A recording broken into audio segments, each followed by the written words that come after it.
Coming up next on Tech News Weekly, Ed Bott tells us not to panic about Spectre and Meltdown, and then we go in-depth on the week of the Consumer Electronics Show with Patrick Norton talking about TVs, Sam Abuelsamid talking auto trends, and Allison Sheridan with all the, shall I say, unusual tech in Vegas this week. All that more coming up next on Tech News Weekly.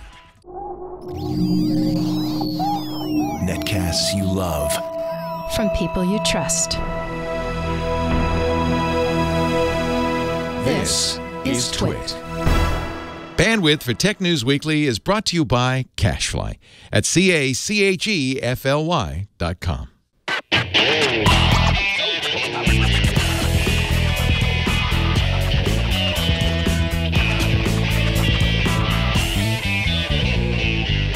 This is Tech News Weekly, episode 14, recorded Thursday, January 11th, 2018. This episode of Tech News Weekly is brought to you by Grammarly. Download Grammarly, the intelligent writing app, for free by visiting getgrammarly.com/twit. And by Grasshopper. Stay connected and run your business from your mobile phone with Grasshopper. To save $50 on your order, visit trygrasshopper.com/twit. Welcome to Tech News Weekly. This is the show where we talk to and about the tech news. We talk to the tech news? No, we don't do that. Sometimes. It doesn't talk back. But we are again talking about Meltdown and Spectre. It has not disappeared from the tech news yet. It's true, which, I mean, you know, it's not surprising. It's kind of a big deal. Seemingly one of the most widespread and reportedly dire security incidents burst onto the scene last week. We talked about it a little bit. Spectre and Meltdown making everyone with a computer or mobile phone, more or less, fear that their devices might be woefully susceptible to the whims of knowledgeable hackers someday, sometime, somewhere. Ed Bott from ZDNet says that it's not time to panic yet, and we welcome him to the show. So first of all, I guess give us your take on the severity of these two security flaws. Here we are a week later, so there have definitely been a lot of developments, which we'll dive into. But you know, based on what you first heard and where we're at right now, is this still kind of throwing a lot of red flags for you? Oh, it's a huge assortment of red flags. The thing that makes this special is the sheer scope of what it affects. It's not just PCs and Macs and smartphones. It's also servers and cloud services and hosted applications, and basically anything you do that involves technology in 2018 has the potential to be impacted by this. The closest thing that I can think of that's an analog to this is the WannaCry ransomware outbreak from last year, which affected a lot of people. And it was based on a vulnerability in the server message block protocol that affected so many different networking systems. And this has the potential to be even more widespread and destructive than WannaCry. And of course, everybody is scrambling to kind of take control of the situation, push out updates. This has been happening now for a week. A few things on that topic. Intel has kind of been escalating how serious it's been taking this. I think initially it was kind of a statement of, it's really not that big a deal. And then I was like, wait a minute, maybe it is a big deal. And then their third statement was like, okay, yeah, we got a big deal on our hands. Have you been satisfied with how Intel has responded to this, considering they're kind of at the heart of this in many ways? Well, there's a two-part answer to that. Number one is the embargo. Intel has been working with a lot of hardware and software and partners and security researchers for months on this. So let's give them credit for that. And in addition, the embargo on this issue was broken a week early. So a lot of people were scrambling when they thought they had a week to get their responses all organized. Suddenly, the Register broke the story a week early, and everyone had to put out statements that, you know, they thought they had another week to go on. Having said that, Intel has been, I would say, less than forthcoming in its responses. And yes, I think it's fair to say that they've been trying to minimize this rather than treat it as a common sense issue to be solved. And that's never a good strategy for crisis management. Yeah. So I know we're going to get into the problems with the Windows updates, but I want to ask you, do you think that we would have seen these problems? What would have been different if they had that time, if everyone had that time, if they hadn't broken the story, the register hadn't broken the story earlier? Would we have seen something different specifically with the Windows updates? Well, you would have seen the Windows update going out on the day on Patch Tuesday when it was supposed to go out. That's when the embargo was originally supposed to lift. And the fact that the embargo was broken a week early meant that Microsoft had to rush the patch out. They would have had a week of extra testing available for it. No telling whether they would have identified the AMD issue, but they would have had a week of extra testing. More importantly, it would have gone out on the normal schedule that they go out on Patch Tuesday. And so as a result, especially large organizations, corporations, hospitals, educational institutions would have been able to just incorporate it into their regular response plan to security issues. Yeah, talk a little bit about, you just mentioned there the AMD issue. Of course, Microsoft issued the patch, I think it was earlier this week, and then had to pull it pretty soon after because it was rendering a lot of AMD machines kind of they would power it out, wouldn't power up again. It was just basically pwning a lot of things just with the update itself. So Microsoft stopped that. I mean, Microsoft, I imagine at this point, kind of taking its time to get the update right.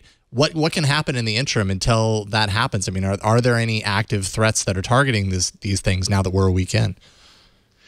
Well, there are certainly a lot of people working on developing exploits for this. And there's proof of concept code out there, but so far I'm not aware of any active exploits for this. And I think if there were, I think we'd be hearing about it. So, and that's basically the reason why in my article I said don't panic, because this is something it's better to respond thoughtfully and carefully and methodically than to try to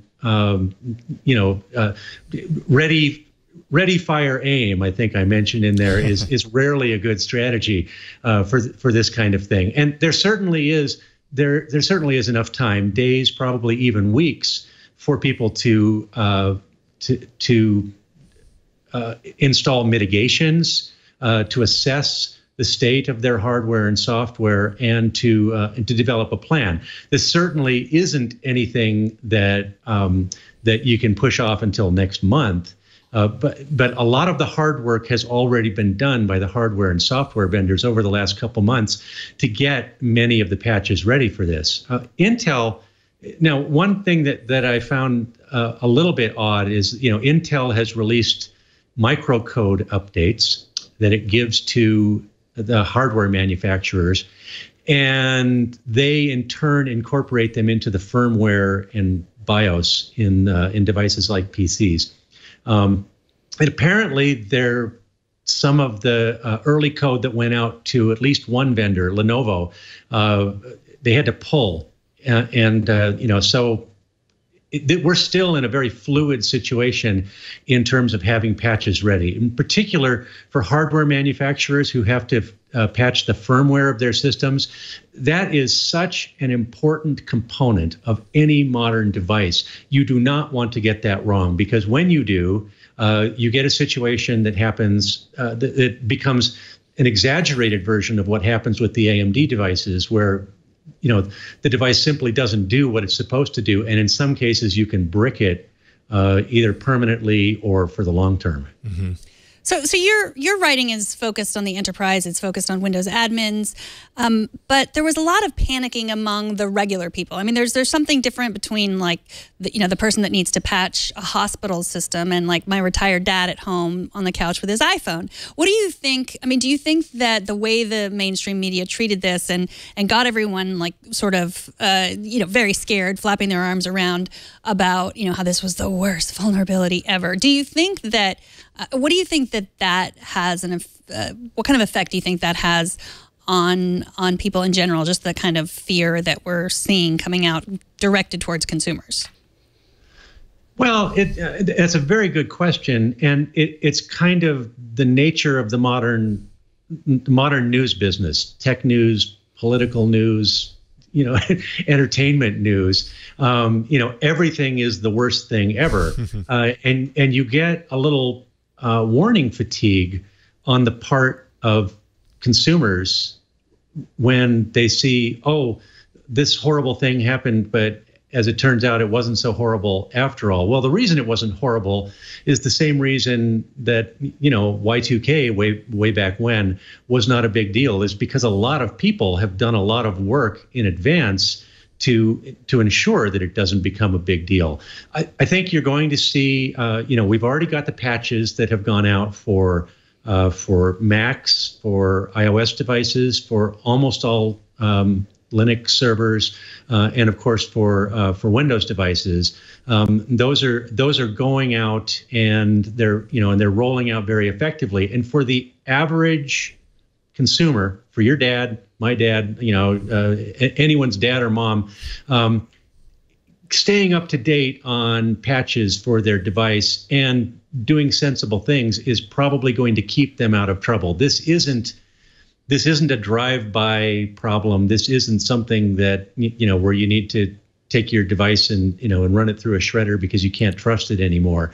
This is a big deal for organizations who could be targeted for something like this. And it's certainly important for consumers to practice the same sort of precautions that they would keep to take ransomware or other forms of malware off their systems, but it's not qualitatively different from things in the past.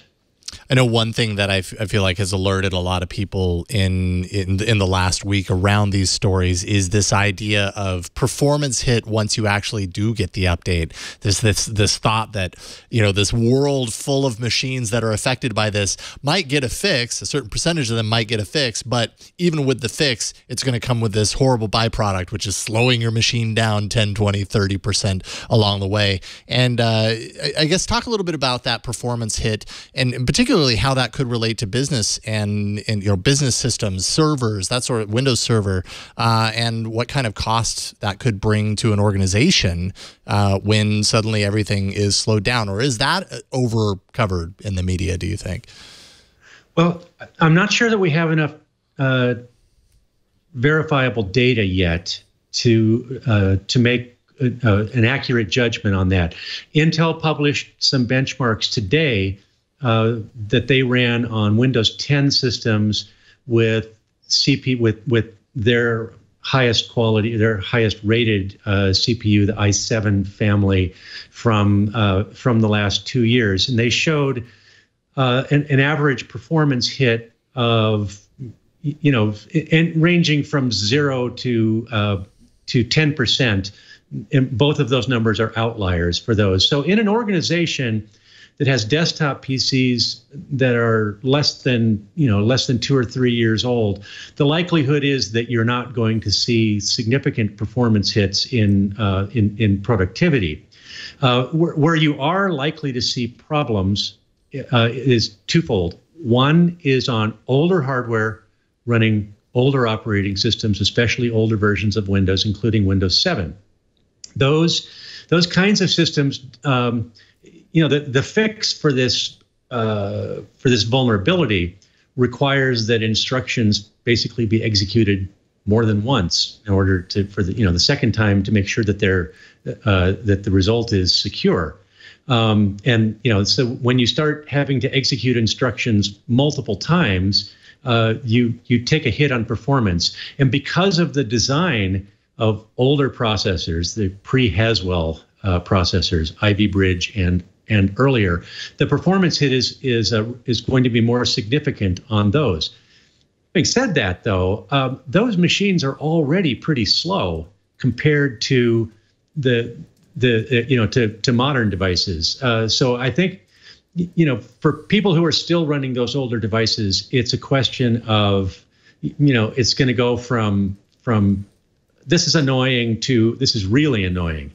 The worst part, though, is going to be in the cloud and in web services, and potentially in things that are really I/O focused and not with SSDs. That's the one thing that I've read is that's sort of the scenario where you can see the largest performance hits, more than 10%. And when those start to affect workloads in big web services, that's where time is literally money. Microseconds, milliseconds and microseconds are literally money. And that's where you're going to see engineers trying to do creative things to fix the problem, but the problem will become apparent there. Yeah. Ed Bott, it's always a pleasure getting you on the show. We really appreciate you taking time out of your evening to talk with us about this. Where do you want people to follow all of your work on ZDNet? Oh, gosh, ZDNet, just go to the ZDNet homepage. We've got an entire crew of people who've been doing a very good job of covering this. And my stuff pops up there regularly, and you'll see it. But the ZDNet crew is great. ZDNet.com. Send your viewers there. Absolutely. Ed Bott, thank you again. We'll talk to you soon. Have a wonderful night. My pleasure. Bye-bye. All right, take care. All right, if you didn't already know, the Consumer Electronics Show has been underway all week in Las Vegas. So the rest of the episode, we're going to focus on some of the technology that's been spotted and talked about at the show in Vegas. We'll start off by serving my own need for a new TV because, yes, I have a very old 2005 50-inch 1080i rear projection LCD TV. It stings when I say that out loud. My wife finally told me that she thinks that it's time for a new TV. So we have the green light. So I'm very curious to chat with Patrick Norton about what CES has in store for folks like me in this year. Welcome to the show. Pardon me while I get my CES kennel cough going. I think you should be proud of yourself for managing to hold on to that TV all the way beyond the 3D craze and so much of the other fluff. Yeah, challenge television. You got 1080, you got rear projection, you kept it going. What's great is it's kind of like waiting 4 or 5 years to upgrade your PC. When you get this new television, it's going to be amazing. Yeah, people who upgrade their televisions every year are like, yeah, it's a little bit better, and it's got a full Rec 2020 color spec, and really, it's got more, and that's nice. Don't get me wrong, but you are going to have like a life affirming, I spent money and the improvement is so amazing. It's miraculous. I mean, it was really easy to wait this long because somewhere in the middle there we had 2 children and we stopped watching TV for a while, more or less. So it was very easy to watch the years happen, and then suddenly we emerged from our sleep and realized, wow, this TV is really big and old. Downton Abbey, Game of Thrones, Logan Lucky, they're going to look so different. we got a lot to catch up on. So one thing I know from going to CES a number of times is that CES seems to always have some sort of like a theme of sorts when it comes to big technologies like TVs. Every year there's a new thing that everybody's doing.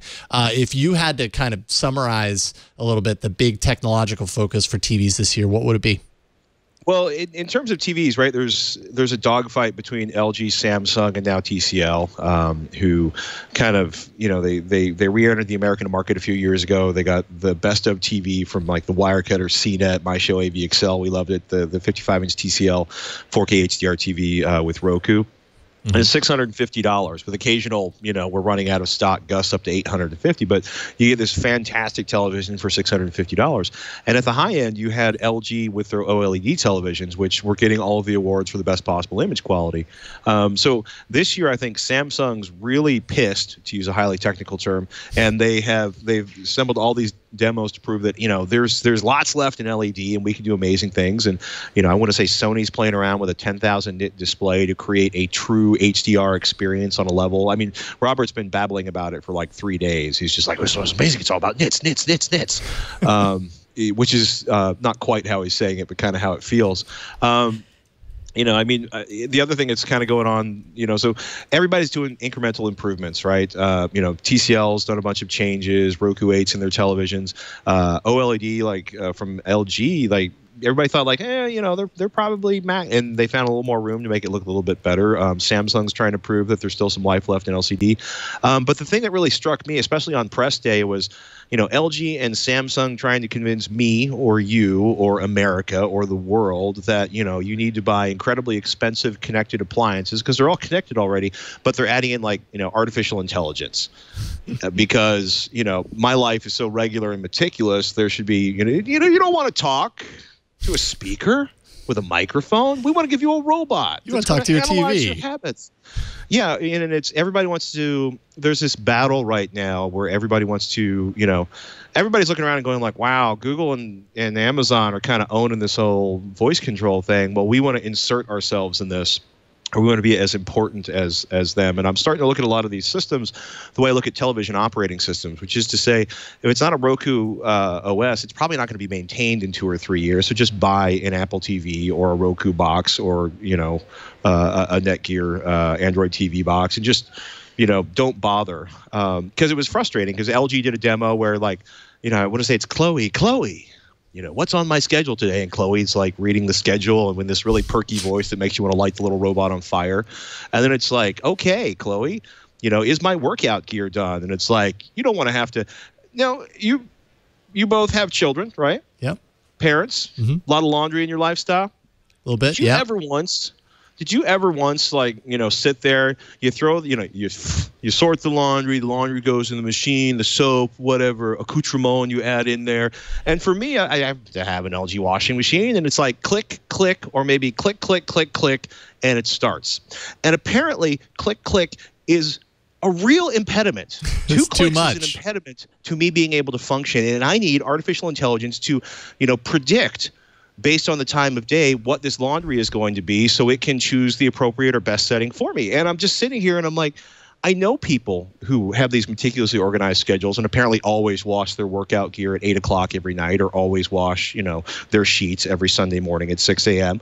But, in my household, it's like, the boys got into a mud puddle. The cat just, did something terrible to this or somebody spilled that. And there's, it's so odd to be like this whole thing we've been seeing forever where it's like your refrigerator is going to warn you that your meat's going to expire and it's an expensive appliance and, we're going to put lots of computers in it. And boy, and I look around and I'm like, your level of sort of support for operating systems on other devices is not lending me to want to create, to want to invest thousands or more likely tens of thousands of dollars in an ecosystem. Just so I can get notifications that my dryer or my washing machine can tell my dryer settings. So again, I don't have to turn a dial and press start. I may be overreacting to this, but there's moments where, I understand there's a whole bunch of AI stuff that may be incredibly useful to humanity, and we have to go through the stuff that isn't so useful to get to the really useful stuff. But, Google Assistant is everywhere here, which I think is functioning a lot better than some of the other stuff we saw. This is here. Very few people are talking about HomeKit, so I think Apple's going to have a massive game of catch-up in that whole area of the universe.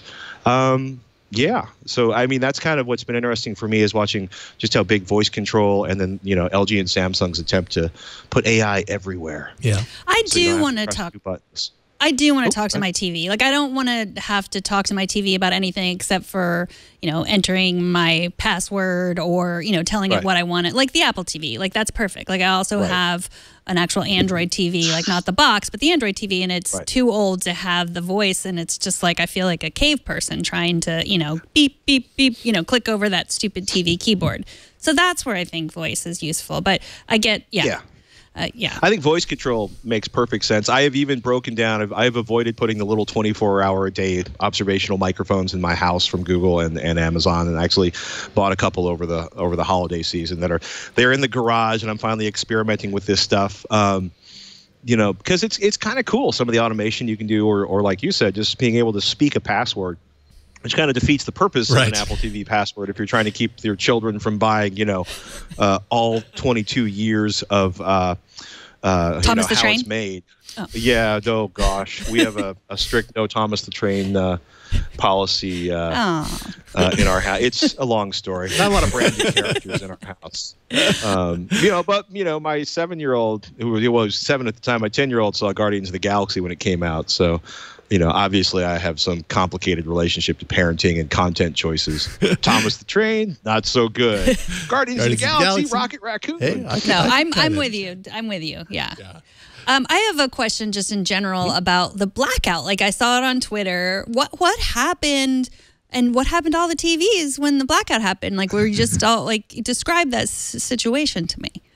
Well, we're sitting in here. I was actually in this room, and basically there was sort of a kathunk, There's kind of a noise, kind of, you know, and then everything went dark. It wasn't too dark because there's a big row of glass doors over on the wall we're next to, and everybody's like, woo! And there's clapping, and then there's kind of like everybody's realizing, like, we spent millions of dollars for this booth at CES, and we can't see anything, and none of our electronic devices will run. And there's a lot of quiet, except for the dozen or so Bluetooth speakers that were still playing whatever demos they had running, you know, in various corners of the hall. And, you know, so like we helped some friends of ours pack their gear up here and move to a location with lights. But, you know, I think the lights ended up being out for over 2 hours. You know, they wouldn't let people come in here. They shut the access down. Once you left, you couldn't get back in. Some of the really big booths kind of had their own emergency lighting system. So I remember looking over at the Samsung booth, and there was, like, you know, 300, what would have been, you know, several 100, I don't know how many people, lots of, you know, people who were, you know, looking really perky and excited about pushing the Samsung brand, all sort of like sitting in the middle of the room waiting for the lights to come back on. But yeah, in a lot of cases, you know, the lights go off, the power dropped. It was funny to see some booths, I guess, are using some sort of like 12-volt battery system for some of their lighting systems. But for the most part, everything just went black, and the center of the hall got really dark, and stayed that way for quite some time. I think somebody said they may have blown a transformer at the switching station. But yeah, I think Shannon was in the LG booth, and Robert was in the Samsung booth, and I was over here, and everybody kind of, like, you know, stumbled their way. I got my headlamp out of my backpack, and nice, you know, felt all prepared. And you come prepared. Everybody makes fun of the headlamp until, you know, you're in the giant, dark, empty room at CES trying not to step on somebody's $80,000 speaker. I imagine the companies touting battery technology were the real winners during that power outage. Yeah, well, I don't think the power went out where most of those guys are down at the South Hall. So it was their big opportunity. No kidding. To have their booth howling and screaming while everybody else was silent. Oh, sorry. It's okay. Keep going. On you. Did you happen? I'm very curious about this because I've never seen anything like this. Did you happen to take a look at the rollable OLED TV? I mean, the actual rollable screen folds into a box, basically. That is my understanding. I did not get to see that demo yet because I've been running around the different halls. You know, Robert's seen it, and you know, oh my goodness, he lives. Robert Hare. Hey, Robert, did you see the rollable LED screen from LG? He has not. Got it. It's elusive. I think possibly it's easy to miss it because it's rolled up in that box, and you just don't know that it's there because it's rolled up in a box. What would you say is the kind of some of the most CES-ish impressive TV stuff that you've seen since you've been there? Probably like the Sony had their 10,000 nit panel. That's kind of, like I said, Robert was completely blown away by that. You know, I still get highly amused when I walk through, you know, a giant booth and I see 25 different washing machines and refrigerators and stuff lined out, probably because I have damage. You know, a company that does gaming gear for bars and stuff, they had a Pong game that had sort of physical foam paddles and a ball being controlled by magnets underneath the deck that was always using. Yeah. You know, not too many $300 million speakers this year, but you know, Sennheiser's got some new headphones, which of course is a big thing for me. You know, I got to be honest with you, a lot of it, you walk around and it's like, okay, that's a cheap thing that's going to fall apart. That's a cheap thing that's going to fall apart. That's a cheap thing that's going to fall apart. And at this point, I tend not to get really excited about that. Or you know, maybe I'm just burnt out on a lot of it. You know, but it was interesting, like, you know, we were talking about trends. One of the things that, like, the network companies are coming out with is opportunities to use to bring more security to monitor the activities by your Internet of Things stuff. You know, Bitdefender Netgear Armor, which is a partnership between Netgear and Bitdefender, is coming out. You know, it was interesting to talk to Netgear because they're one of the companies that are coming out with very gaming-specific routers to try to enhance gaming performance. Linksys did one last year in a partnership with Rivet Networks. Rivet Networks is partnered with Intel. AMD was a big deal for me because they announced sort of the next evolution of the Ryzen chip, where they're going to go from the 14 nanometer to the 12 nanometer. So they'll have a bump in performance. It's not the Ryzen 2. It's not the next generation Ryzen, but it's an update. And that's got me pretty excited because the 1800X was so powerful, and now they're going to step it up a process and deliver a little bit more performance. Not a lot of details beyond that. 12 nanometer, higher clock speed. They've kind of tweaked the Precision Boost technology to the Precision Boost 2. Those are going to be available in April 2018, and they're going to be compatible with existing AMD motherboards. The partnership that was announced in November between Intel and AMD has actually come to fruition. So there's going to be that 8th generation Kaby Lake with the Ryzen M graphics. Probably didn't get the name right on that one because it's an incredibly long name. But it was, it's tons of like Lenovo with the new Carbon and Yoga X1. The XPS 13 announcement, the XPS 13 or XPS 15 2-in-1 that's going to have that Kaby Lake G processor with the with the AMD graphics, a crazy 65-inch gaming monitor / television, which I'm hoping to see that NVIDIA has somewhere on the show floor. Lots of gaming here, lots of televisions, lots of stuff you see out of the corner of your eye when you're walking through Target. Yeah. Is that a solid gold toaster oven? Yes. Yes, that is a gold-plated toaster oven. And moving on. Good to know. All right. Well, I think as far as my TV hunt is concerned, I think what I'm gathering from you is to not go for the smart stuff. Have that be more in a box. Maybe go for an OLED, although those are still a little expensive, but the price is coming down on those, right? The price has come down, and what's interesting, for the 2017 the OLEDs from LG is they were using the same processing and the same panels for most of their models. So you could buy sort of the least expensive LG OLED televisions and get the same screen and processing that you were getting on the most expensive ones that cost staggering amounts of money.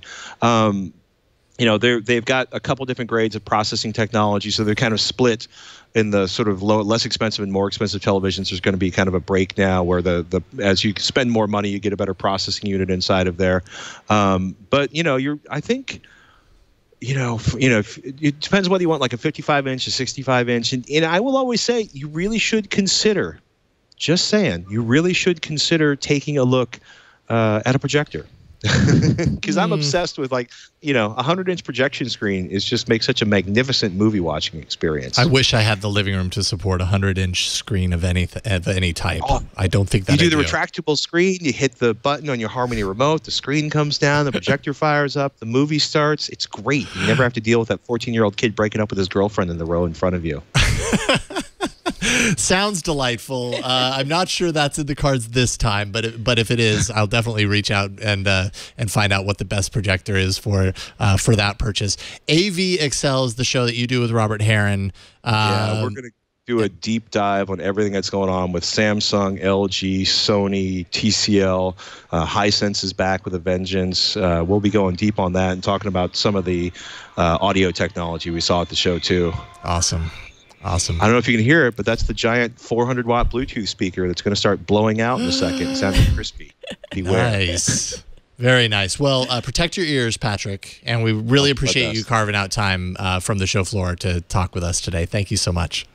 Oh, my pleasure. Have a great day. AVexcel.com to find that show. And make sure and check that out. Right. And of course, Twitch, that aired right before us. And that's right. This Week in Computer Hardware here on this network.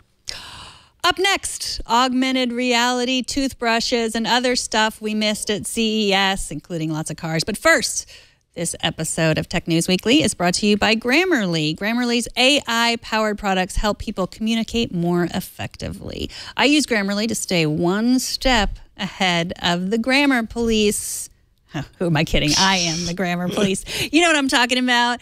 I want to know when to use fewer and when to use less, when to use me and when to use I. Fewer things make me happier than avoiding grammar mistakes. Copy and paste any English text in Grammarly's online text editor or install Grammarly's free browser extension for Chrome, Safari, and Firefox. Grammarly corrects hundreds of grammar, punctuation, and spelling mistakes while also catching contextual errors, improving your vocabulary, and suggesting a little style improvements. Grammarly scans your text for common and complex grammatical mistakes like subject-verb agreement, modifier placement, comma splice, weak adjectives, missing articles. Grammarly's powerful algorithms are developed by the world's leading linguists and language lovers. I know you want to improve your skills. You can with Grammarly's detailed explanations for all your mistakes.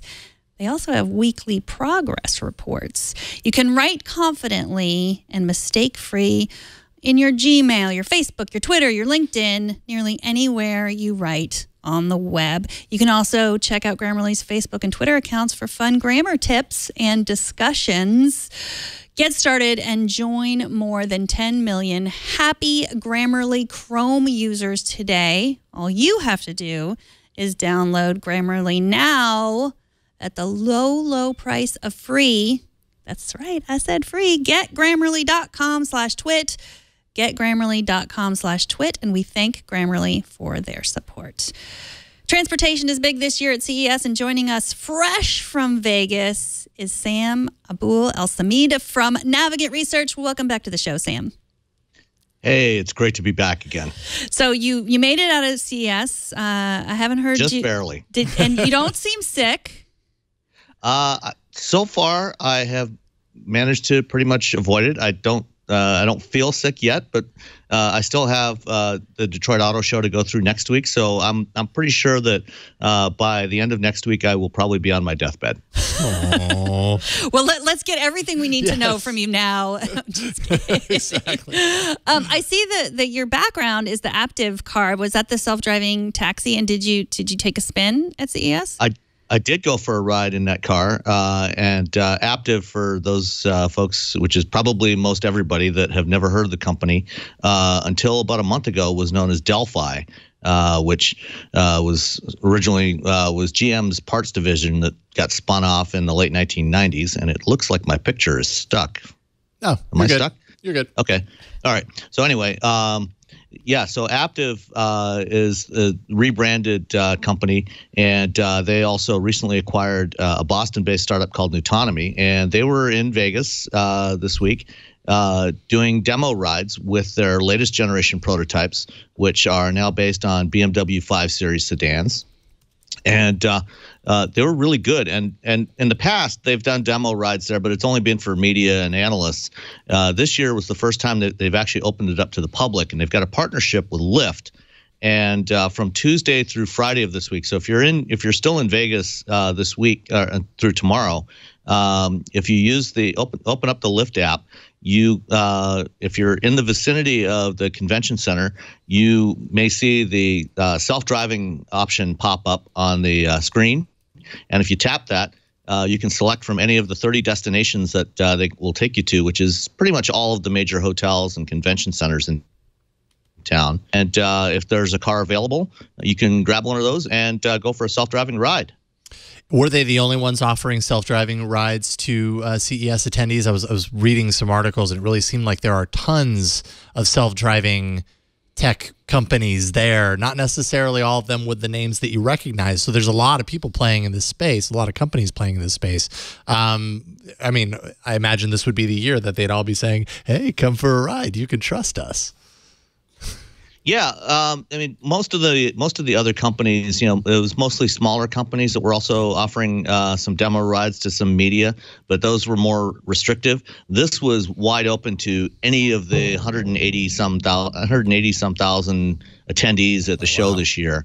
So anybody attending the show with the Lyft app on their phone could request one of these rides if it was available.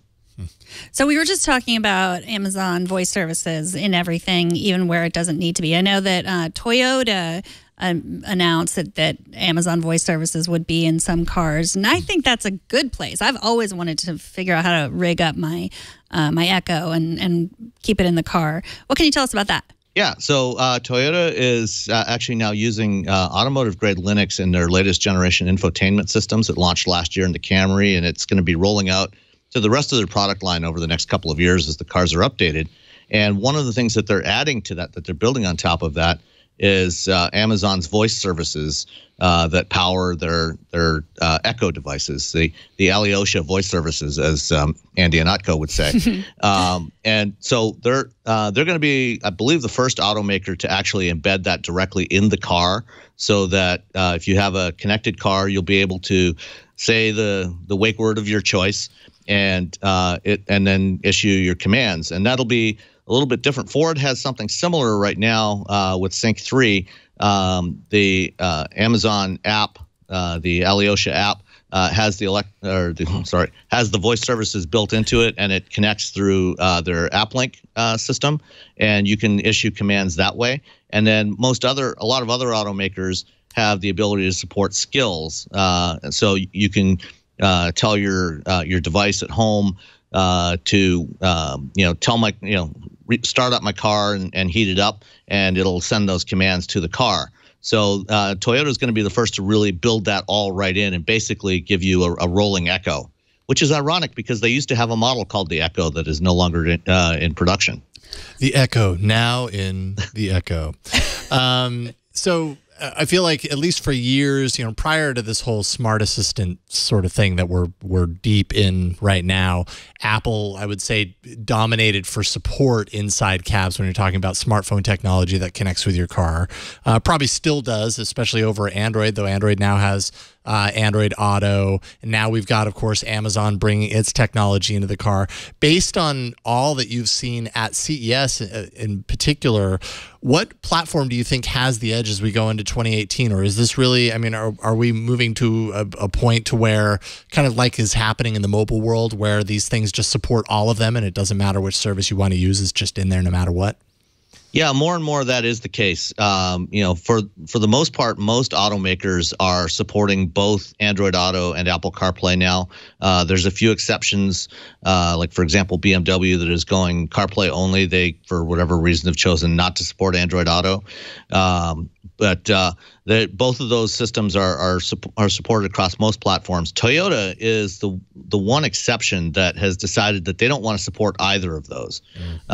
So they're going just with the Echo, with the Alyosha voice services for now, and then other automakers are also adding that capability in addition to Android Auto and CarPlay. So I think it's, increasingly we're seeing manufacturers are being somewhat agnostic and letting customers choose whichever service or whichever assistant system they want to use.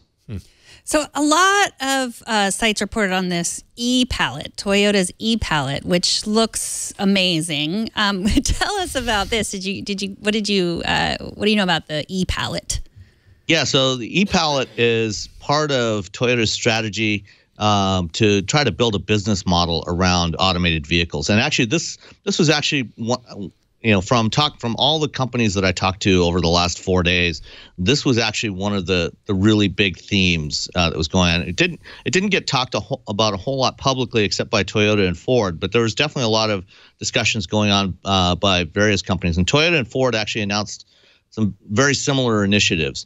So the e-palette concept that you're showing here is basically a van, electric van that's automated, box on wheels, that can be reconfigured. They're planning to build it in 3 different sizes for different kinds of applications, but it can also be reconfigured fairly quickly to support different kinds of services. So you could go from using it for to carrying people for a ride-hailing type of service, to delivering packages or food deliveries and all kinds of other things. And in addition to the vehicle itself that we see, they also announced the e-palette initiative, the e-palette Alliance. And this is a partnership with Uber, Didi in China, Amazon, Pizza Hut, and I think there was one more company, but I can't think of it right now. And similarly, Ford also announced partnerships that include their existing partnership with Domino's, also adding in Lyft and Postmates. And what they're trying to do is build platforms that would allow their various partner service providers to tap into it, and the manufacturer probably will end up controlling the fleet of vehicles, and the partners will be able to tap into this logistics platform and access the vehicles. And the whole idea is to keep these cars busy as much of the day as possible, generating revenue.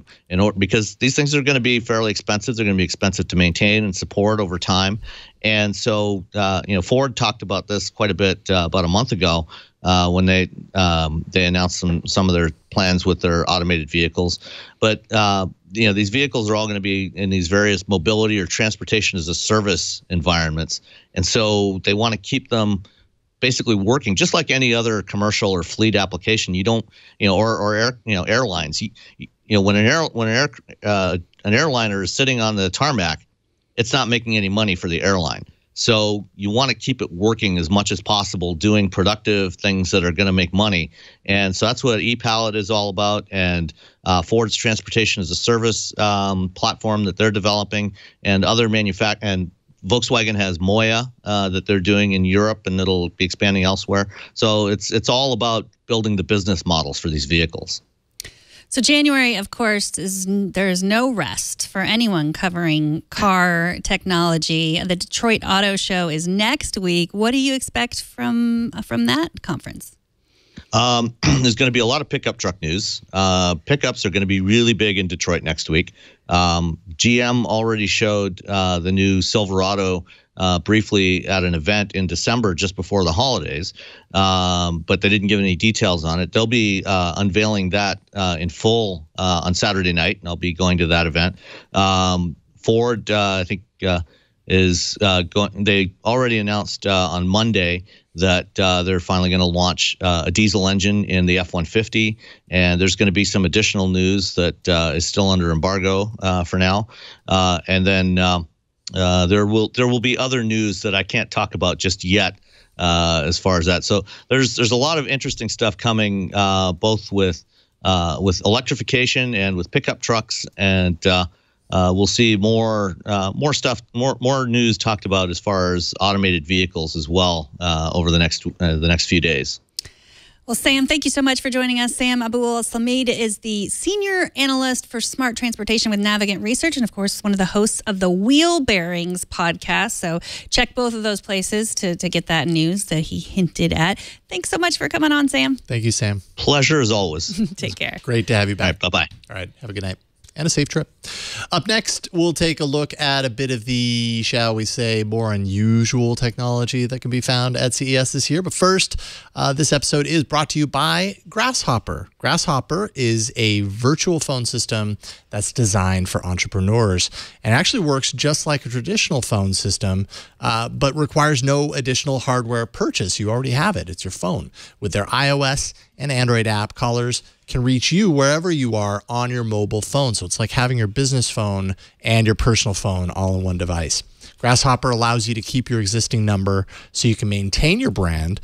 And then when you make a call, your client's going to see your Grasshopper caller ID instead of your personal phone number. So you can manage that on your device. Simply select a toll-free or a local number. You can record a custom greeting, add multiple extensions for your business. Also, toll-free numbers are awesome for marketing and makes your business sound even more professional, and that's supported here.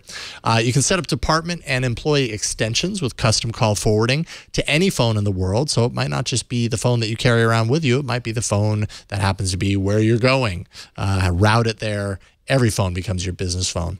Get voicemails emailed to you as audio attachments. You can also send and receive SMS text messages from your business number. Join the over 250,000 Grasshopper customers today. Plans start at just $12 per month, and you have a 30-day money-back guarantee to check it out. So turn your smartphone into a business line with Grasshopper. To save $50 on your order, go to trygrasshopper.com/twit. That's trygrasshopper.com/twit. And we thank Grasshopper for their support of Tech News Weekly. And finally, CES would not be CES without all the spectacular other stuff. And joining us to talk about all that other stuff is Allison Sheridan from podfeet.com. Welcome to the show, Allison. Hi, Megan. How you doing? All right. So I'm doing great. And Jason. Hello. I know you literally just drove in from Vegas. And boy, are your arms tired. That didn't work. No, that did not work. Anyway. So pretend that you're Oprah and tell us some of your favorite things. All right. So I like to do some of the more offbeat stuff, not the big flashy stuff. There's a projection screen called MiraViz that looks really interesting. It allows two viewers to watch two completely different shows at the same time. So you set up two normal projectors and they look at or they point at the screen, and using what I can only presume is prisms in layers, and they've down at the photon level, they're very excited about it. It reflects back directly to that viewer. So the use case for that might be that some kids or Megan wants to watch cartoons on one side and somebody else wants us to watch a World War II documentary. You could watch them both at the same time, sitting side by side on the couch. The other use case is for like first-person shooter games, where I understand, I don't play those, but I understand that you like to do split screen. And if you're doing a first-person shooter, you can see what the other person's doing. But this way, you'd both be on the same screen, and you can't see what the other person is doing. Oh, I like that. Not only do you not see what the other person is doing, it's like you're facing your opponent head on. You're both kind of facing. Oh, I like that a lot. That could be really handy. The other thing is it's super bright. You would think that maybe it was dim because it was doing two layers or something like that, that you'd get half or something, but it's not. It's really bright. It's brighter than a regular screen. Okay, well, of course, CES would not be complete without toothbrush or toaster technology. You checked out some toothbrush technology. Tell us about the Colibri. Well, Colibri makes a toothbrush called Magic, M-A-G-I-K, and it's an augmented reality toothbrush, like she said.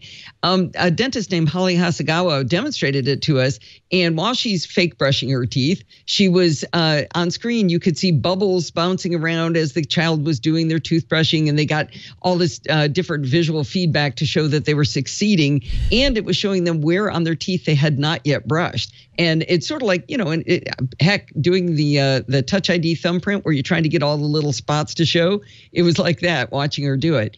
And that was really, really cool, I thought. And then it sends a report to the parents so you can reward them based on how well they did. And I thought that was pretty cool. I thought it was an interesting way to do it. As a modern parent, I will say that one of my frustrations is resisting the draw towards the technology, and the toothbrush is like one of the last places that I can assume that my child is just going to brush their teeth and not be glued into some piece of technology. This is a tough one. Well, I get both sides of this one, but it's a little weird for me. I know, like if you have a child that resists brushing teeth and you don't know if they've done it, and you don't let me smell your breath. I like the idea of getting a report that my child has brushed his or her teeth. Sure. Well, maybe Jason would like this better. How about infrared Li-Fi? This is infrared light Wi-Fi. It's not Wi-Fi, but it's Li-Fi. It's they demonstrated a lamp, and I'm using lamp in quotes here, but I guess it is sending light, so it's a lamp. It sends infrared light in a collimated beam down to a sensor that you have on your plugged into USB onto your laptop. And I watched them do this. I confirmed there was no Wi-Fi turned on, and yet they were able to navigate to podfeet.com. Of course, I made them do that. And it was high speed, and they were able to. They also explained that it gives you can have much higher speeds than Wi-Fi can, less radiation if you think that that's a scary thing, and more importantly, it's highly secure because light can't go through opaque things. So light can't go through walls. So nobody can be doing war driving outside of your house, for example. Oh, interesting. So it's a desktop accessory that basically beams internet directly to your machine and nowhere else because it's based on the light that it's projecting down. Is that right? Right. And think of it for businesses, probably not for regular humans yet, but maybe someday. Yeah. Why not for regular humans? It's too expensive? Well, I think so right now. I mean, it's just kind of just getting started. That was my assumption anyway. I like that. What about telepresence? Because you sent us a video, and it was a little out there, but a little creepy. It's just strange to see someone you know's face, like I can't describe it. Disembodied, I suppose, and able to make you say yes or no by shaking your head with their finger.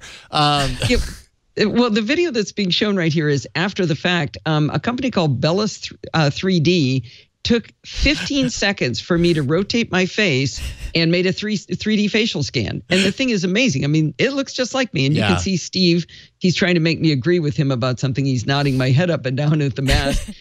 There's also a light bulb there, and I wish we had grabbed that, but you can grab that and move it around and change the lighting on the mask.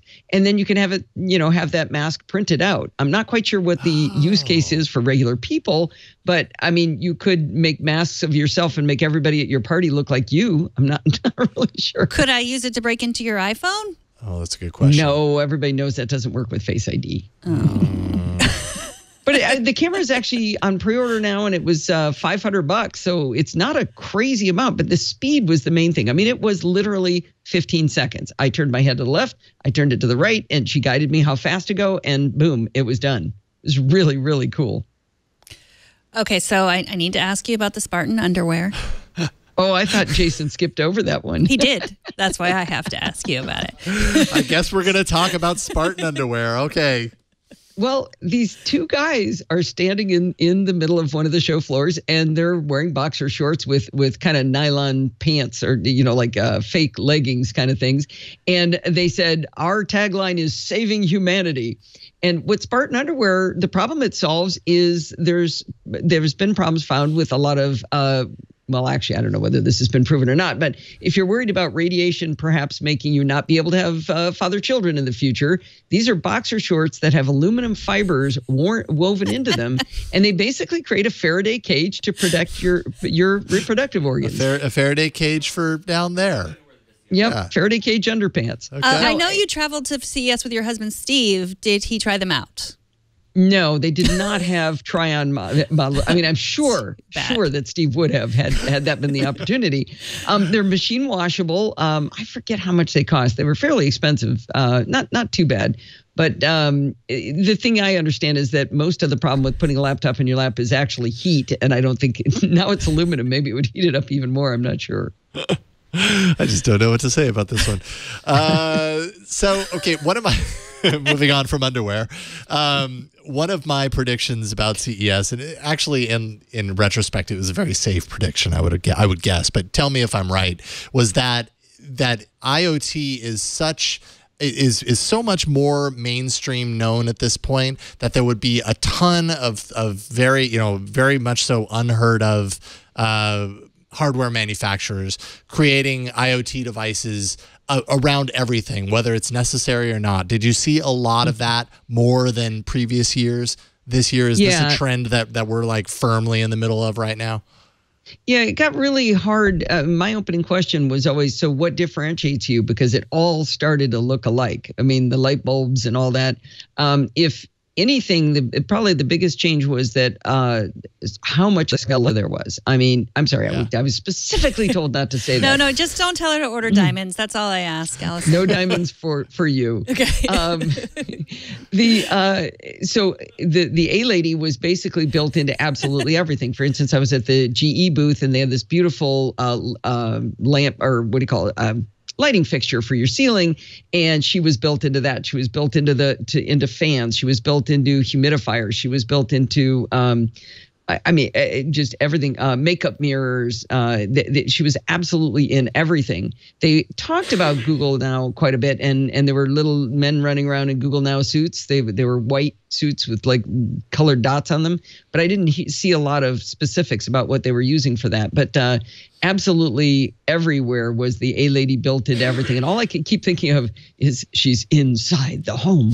So she's calling from inside. I really like Amazon's A Lady. I think that's the term that we should use going forward. I actually stole that from Joe Duganzik, by the way, of Smarter Home Life. Who's that been on works really well. Mm-hmm. It rolls off the tongue. I like it. The A Lady. Hey, A Lady. Hey, lady. That's good. Okay, did we miss anything? Anything big that you feel you need to enlighten us anymore? Well, one of the single biggest ones was, let's talk about ears instead. Okay. There's a company called Eargo, eargo.com, and they've built this hearing aid that has tiny little medical grade silicon fibers. So think of it, it looks like a little tiny sea anemone actually, and you shove it in your ear and it is invisible. You cannot see this. The guy that I was interviewing actually had it in his ear the whole time. I didn't notice. I kind of suspected he had it on But when I turned and looked directly into his ear, I still couldn't see it. These things apparently are so comfortable that they had to put a sticker in the box that you're supposed to put on your shower to remind you to take it off when you get in the shower, because it'll wreck it. And so it's got an 18-hour battery life. People wear them all day. One of the big problems with hearing aids is they're really uncomfortable.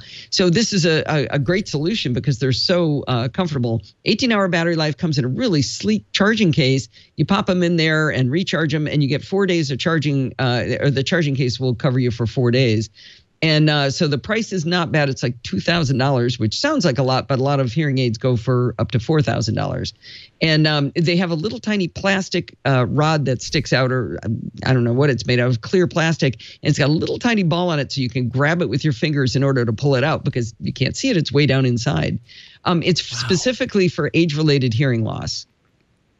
Wow, that is an interesting looking device. I don't think I've ever seen anything like that. It looks like something out of Star Trek that's going to kill you.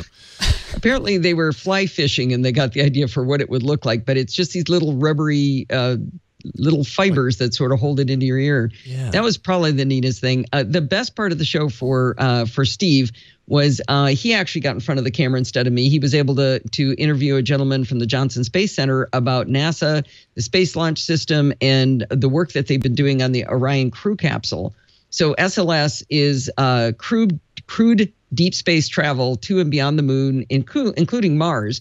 And the Orion crew capsule they've been doing testing of the heat shield and the parachute system for reentry. And they're looking at their first test launch in 2019. That will be uncrewed, but they're looking at Mars in 2030. So wow. I might even be alive by then. We can do this, all of us. It'll be a group trip. Allison, thank you so much for joining us. All of Allison's work can be found at podfeet.com. You also appeared on DTNS from the CES floor. Is there any other... with Patrick Norton. That's right, how that works. Is there any other place we should point people to? Oh, just follow me on Twitter. At Podfeet on Twitter. Thank you so much, Allison. Thank you, Allison. Welcome back home. Well, it is the second week of January, and you know what that means. So what does it mean? It's time for the annual Great American Twit Switch. Wait a minute, we're doing this again? We're doing it again. We've given up our resolutions. It's time for Jason and me to go totally Freaky Friday, switch our phones for the next 6 weeks. 6 weeks? 6 weeks. Wait a minute, we didn't talk about how many weeks, really? 6 weeks. Why 6? I didn't tell you because I thought you would have talked me down, but now I've said it and everyone's heard it. 6 weeks. What? Didn't we do 6 weeks last week? No, I thought it was a month. Okay, 6 weeks. Okay. We need to really do this. Apparently, we're going to do it. That's a long time. We can do it. I don't know if I can. Okay. I don't know if I can. All right. So why are we doing this time? iPhone 10, Pixel XL2. Pixel 2 XL. First things first, you got to remember, you got to know how to say the name of the phone. Let's explain, like, why are we doing it this time? Like, there have been changes, right? Like, iPhone 10 is very different from the iPhone 7 Plus, which is the one that I used last time, right? You used the 7 Plus. This one has a glass back, so you're more likely to break it. Oh, I'm so sorry in advance. I want you to be able to try the Face ID. I'm very curious about that. I want you to be able to try an emoji. Yes. I want to be able to try the AR Star Wars stickers that only you get. They're fun. They are fun. They're probably that right there is the reason why you'll want to stay with the Pixel 2 XL over your iPhone 10. I will never want to stay with the Pixel XL. I'm just telling you, those AR stickers are awesome. I think, like, you know me, I want to be living my best tech life. Yeah. And in order to do that, I need to grow and stretch and see how the other half lives. I really didn't know this was going to be for 6 weeks. Lives. 6 weeks takes it to another level. But I can do this. I can do this. 6 weeks. Okay, so I also have, hold please. Okay. I have 10, no. just to sweeten the deal. 9. I have 10 iPhone 10 cases for you. Oh, thank you. I can't wait to use all of these. Where did they come from? Well, on the screensavers on Saturday, you'll see my 10 cases for the iPhone 10. So which one will I start with? Well, I don't know. This one says Leo on it, on the front of it. So that'll be... I think maybe you should go for that one. Get that out of the way. And okay. Yeah, it's nice. Okay, so there now you we're go. set. That's a Pixel 2 XL. Now we're set. I need to have a phone. Oh. I need to actually have a phone. Like, I mean, here you go. I mean, I have other phones, but respond nicely to all those text messages. Yeah, please. I was going to say, do we wipe each other's phones? I guess we'll do that. Not right now. Let's do it after the show. We'll make this right. This feels good in the hand. Yeah, it does. I know, and this is very feels very breakable in the hand. It is. That's why I gave you those. Good. Okay, it's a subtle hint. I get it. All right, so 6 weeks starting now. Apparently. Yes. We'll see how this goes. Yeah. We'll check in on it from time to time. How about this? We'll put out a challenge to you. Do you have one platform and you've thought about the other, and then you know somebody that has the other? See if you can challenge them. If you do that, live with it for like a couple of weeks. It's not that hard. You just have to wipe the devices and give it back, whatever, and let us know how it goes. TNW@twit.tv. We can read about your experiences in the Switch as well. Or the hashtag #TwitSwitch on Twitter. That's what it was last year. Hashtag #TwitSwitch. That works. Tech News Weekly records live every Thursday starting at 2:30 p.m. Pacific. And like I said, TNW@twit.tv. About the Twit Switch or really anything. Let us know how you feel. And subscribe to our show at twit.tv/TNW. And if you want to if you want to tweet at me about what I can do with this beautiful Pixel phone, there's so many things. I'm at Megan Maroney. And I'm at Jason Howell.